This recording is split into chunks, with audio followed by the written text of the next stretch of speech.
Hello everyone, Reza here. Welcome to the lighting series.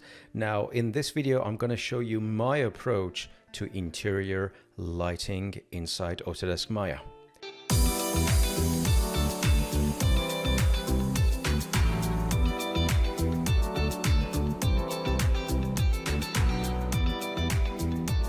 Now I've got a simple scene right here, and this scene obviously will be available through my Patreon page, so feel free to follow the link in the description and download the scene so you can follow along.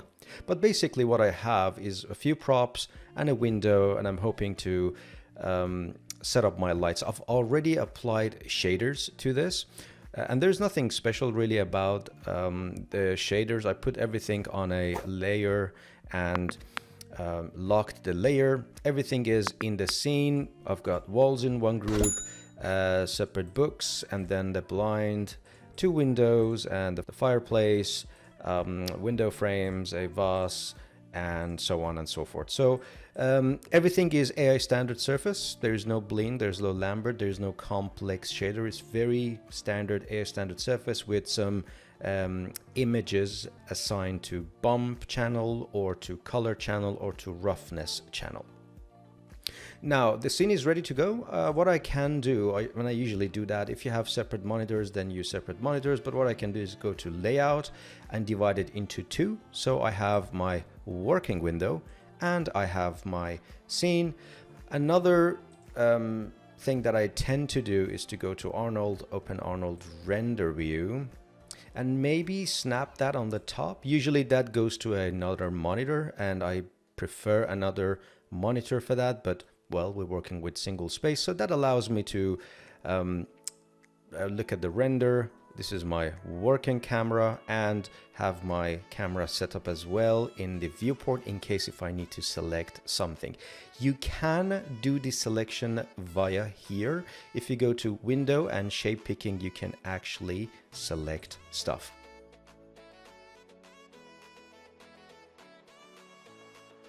Now with Arnold and with Maya version 2022, we have a brand new color management system that I'm very excited about. That used to be a plugin, but now this is native in Maya. So if I go to Windows and Setting Preferences and go color management, you can see now ACES CG is now the default color space profile.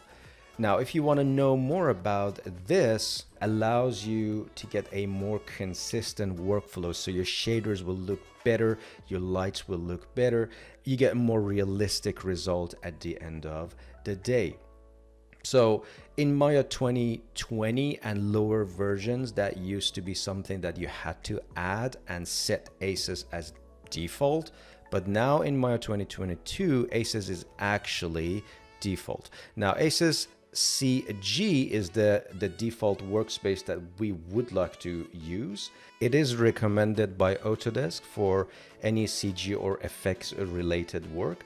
But basically what this allows us to do to have a wider range of color and light, and especially exposure, because you need to tweak the illumination probably in post, and if you don't have that range in your exposure, then your values will get clamped. So the white areas will turn to white and the black points will turn to dark peach black colors with no data in it. And that's the advantage of having this workspace, which is a linear workspace. So with that in mind, make sure you have that ACES CG as your default setup. Another thing that I tend to do if you have a decent graphics card, and again, I put the link in the description for you guys to check your graphics card and see if it's compatible with Arnold. But now in Maya 22, Arnold GPU rendering is built in and ready for industry use, which is quite exciting.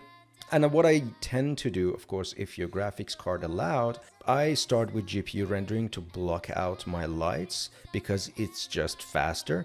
And for final render, I switch to CPU, crank up my samples and send it to render clouds for rendering if you are picky about the amount of noise. But for now, I'm gonna set this device for rendering to GPU. There's not much you need to do. Again, as soon as you get that prompt here, it shows that actually Maya can detect your graphics card. In this case, my graphics card has been detected, so I can render with GPU. Then you go to render Arnold, you can see all the other type of samples but AA sample have been disabled. Again, check out my denoising with optics. I'll go through the attributes more. Another value I tend to tweak is adaptive sampling. It just allows me to kind of get a much better result. Max sample set to 20. You can lower this value to get a better result, but again, 0.025, 0.05 and 0.075 is usually the range that I play around with. I leave it as default, and that should do the trick. I set the number of bounces to 2. The default is set to 1. I'm actually going to set it to 1 to show you the difference. So we go with the default value, and that should do the trick for render setups. And we are now ready to bring in our lights and see how we can put together our scene. Now to start with, we don't have any lights obviously, so if I were to render this with GPU, I get black color. First things first, I need to go to Arnold. I'm going to go to Utilities, and then I'll bring my light manager. I can hold down Control and Shift click to have that light manager on my Arnold shelf. If I click on it, there I have it. I have access to all the lights. I can solo the light if I want to see the amount of contribution per light. I can change exposure, color, or do bulk changes in one window. I don't need to constantly switch back and forth between lights in my outliner. So that's the tool that I always use, and I have it in my back pocket. So from here, I'm just going to go and create one directional light. Obviously, that drops in at the center. This scene is massive, so it is very, very important to know the scale of your scene. You can see how tiny the light now looks.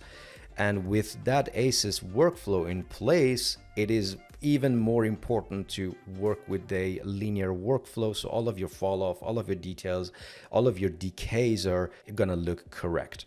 Now, I'm not getting anything, so I'm just gonna move it up ever so slightly. Would be a good time now to start off the render. And obviously I'm in the wrong window, so I'm going to here and change to camera shape. There we have it. Now I have my light coming through.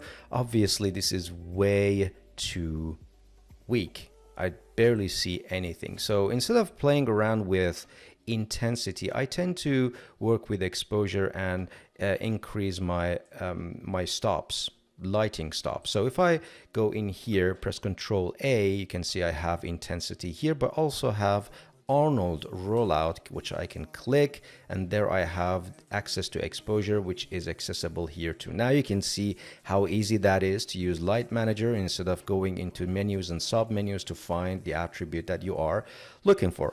I'm going to crank it up to probably 2 stop. You can see the light is showing better. Going to 3 stop. Not too bad. Probably I need to change the direction of the light a little. I'm going to bring this down so I can select it better. Remember, with directional light, the position of the light really doesn't matter.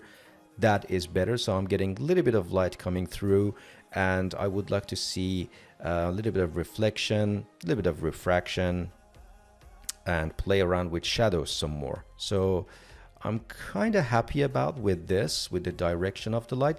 Usually I use directional light as my main source of light, direct source of light, which is my sunlight. Now, I believe I need to increase it more. So I'm going to go and set this exposure to 5 without changing the intensity much. And now you can see it looks much nicer. If I go in here, you can see now I'm getting the reflection, the brightness or the amount of saturation is good, but the problem is light bounces. We don't have enough of it. So the light goes in there and pretty much dies after one bounce. And that's the part that I was talking about when I said, if I go to Arnold, that you need more diffuse bounce lights. Now I'm just going to stop the render, save it with that snapshot icon camera, save my render, and go from diffuse bounce lights or ray depth from 1 to 3, and now render again. Now if I save this one as a snapshot as well and compare, you see how important it is to have enough bounce lights, so when you add more lights you can actually see that a reflective object in the corner creates highlights on the ceiling. That's something that you see in real life. Probably I need to move this down, bring this a little bit down, probably zoom back a little bit to see how this works.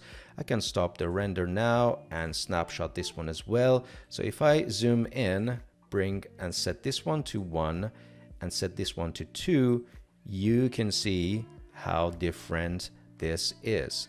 1 and bounce light of 3, which is ray depth. So ray depth of 1, ray depth of 3. That's very, very important. So keep that in mind. Now, a next thing that you want to keep that in mind, obviously, if you have glassy objects, make sure that you have enough transmission rays.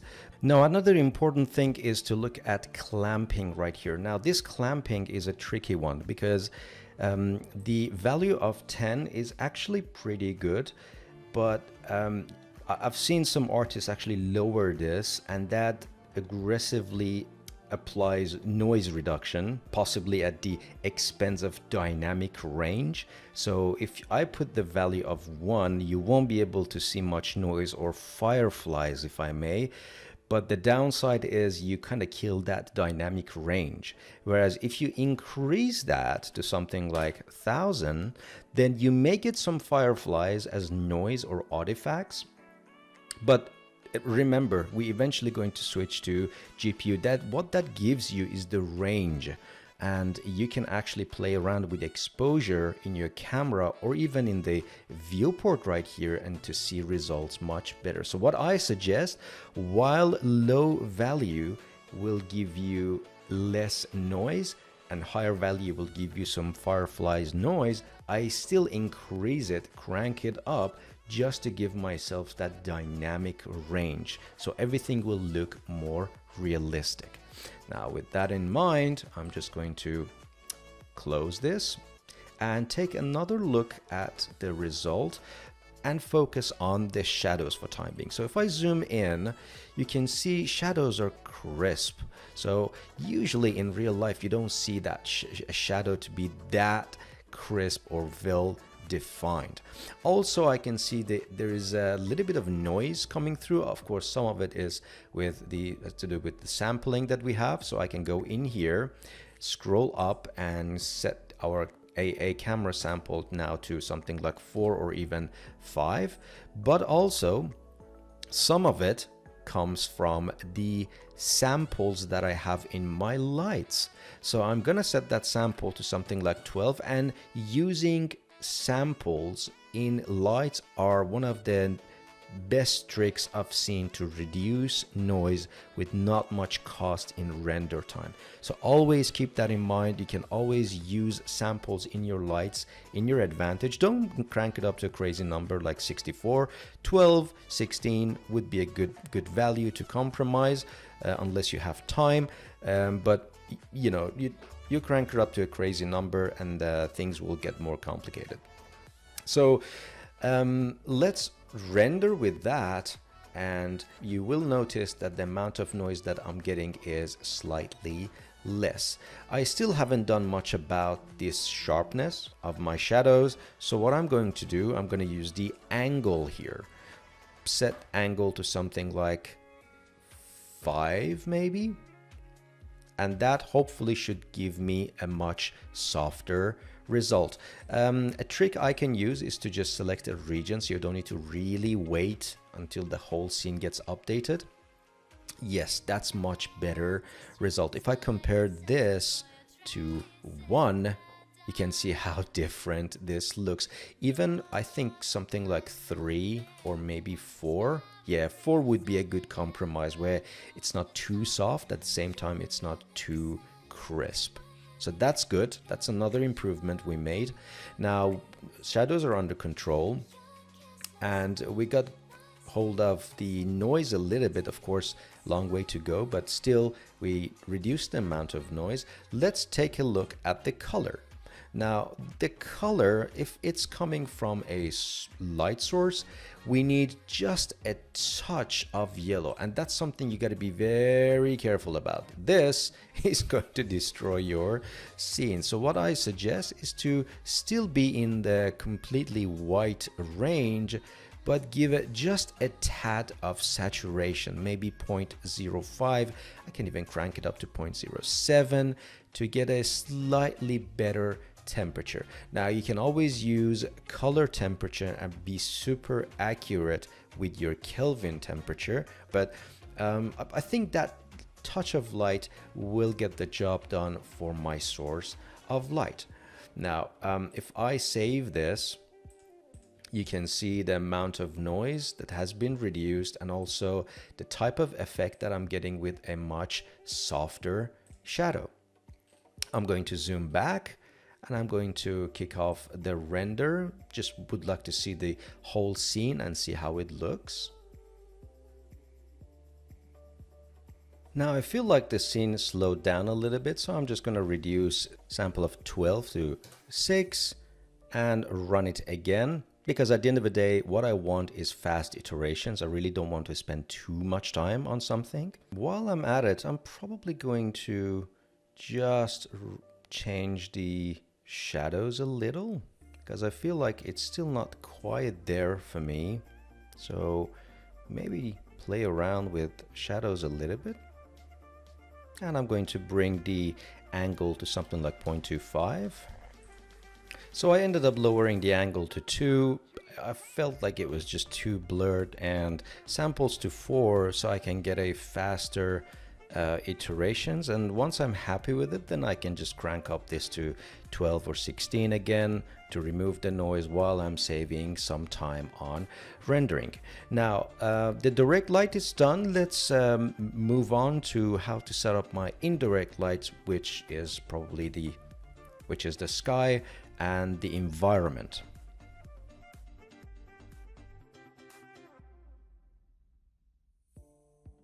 Now I can get rid of the snapshots I have. I don't need them anymore.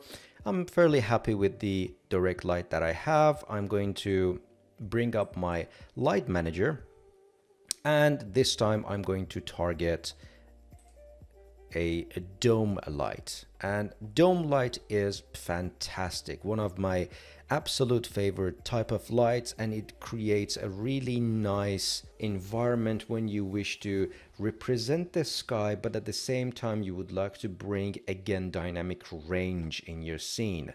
Now the way that you bring dynamic range and color, because it's an image based lighting tool, you need to use the color section in here. So if I click, you can create an AI image or just a normal file node and select and use your HDR image. It can be any HDR image that you can produce. You can even go in here and rotate your HDR image, right? So the source light matches the window.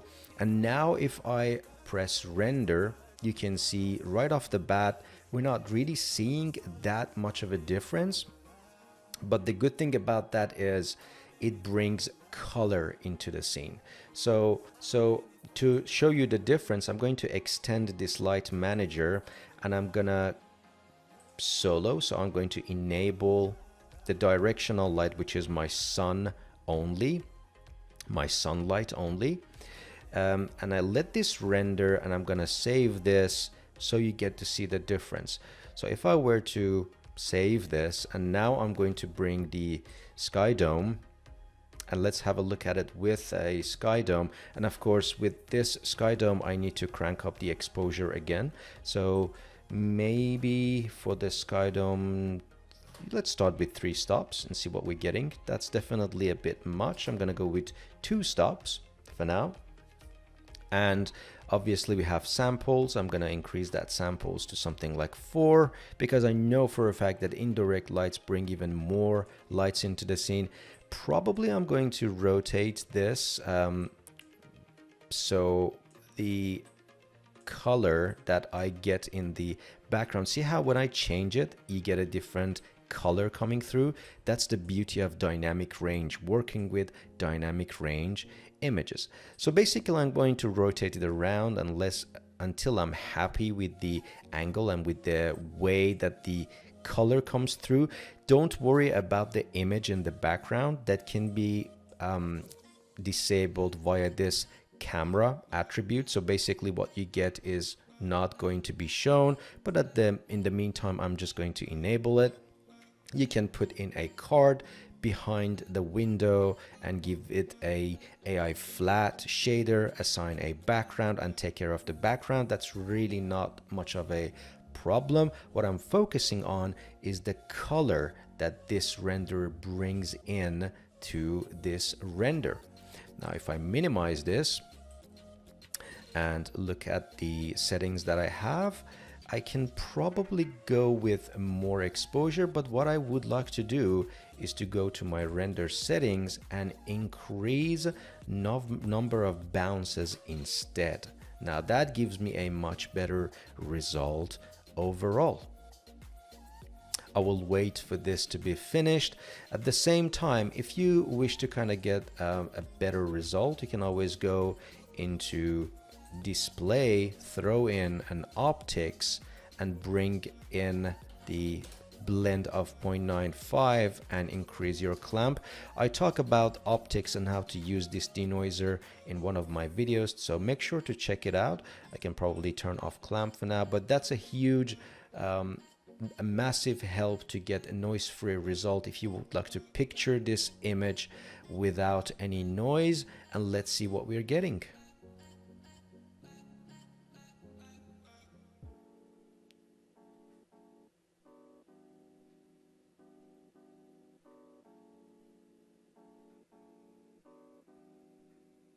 Now you can see the render is done and the result looks beautiful. Now we're almost there. Let's switch to CPU rendering, and I'm gonna give you some pointers about CPU rendering, and I'm gonna show you one last trick to reduce noise when you use Skydome in your scene.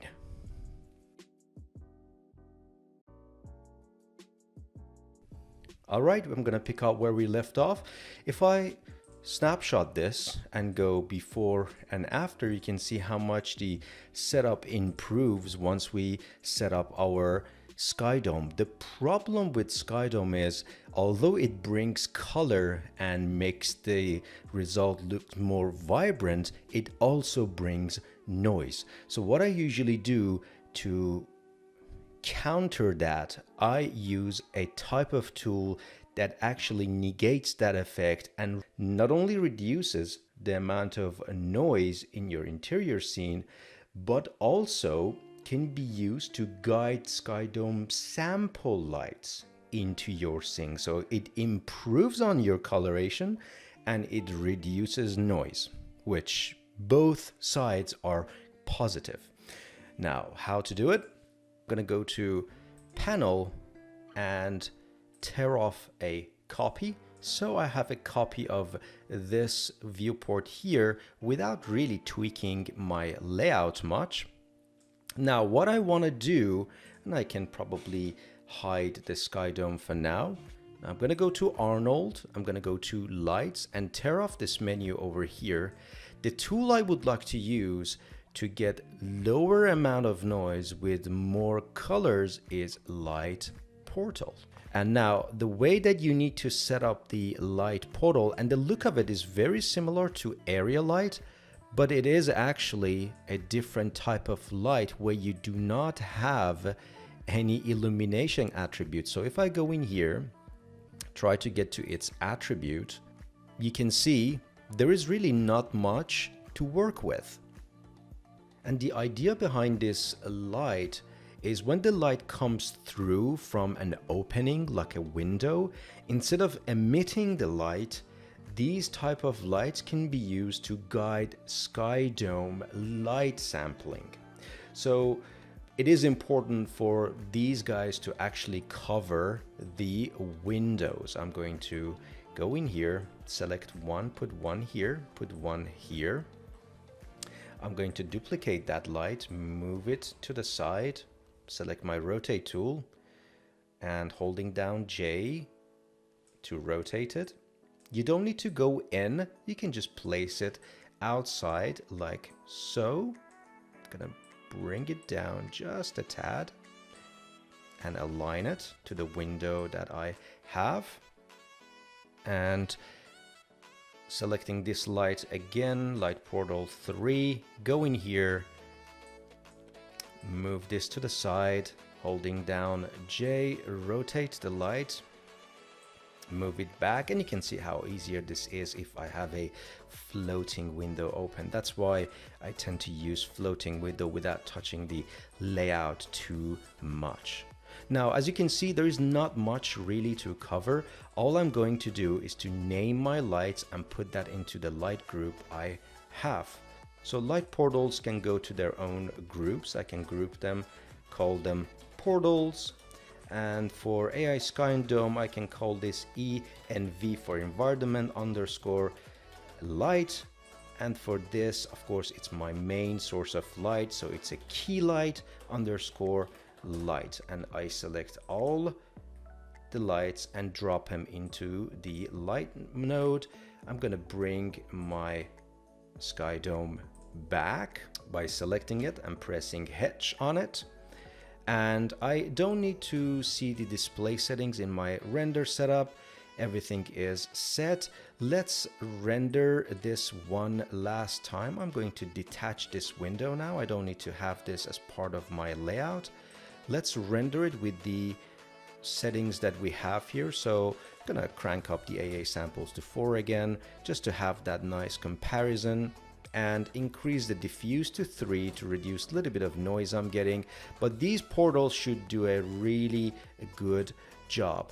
I'm still unsure as if value of 4 for ray depth diffuse is high or if it's good enough. Probably I'm going to reduce it to 3, but for now I would like to just get one render out to see how everything looks. We're gonna come back one last time and have a look at the result.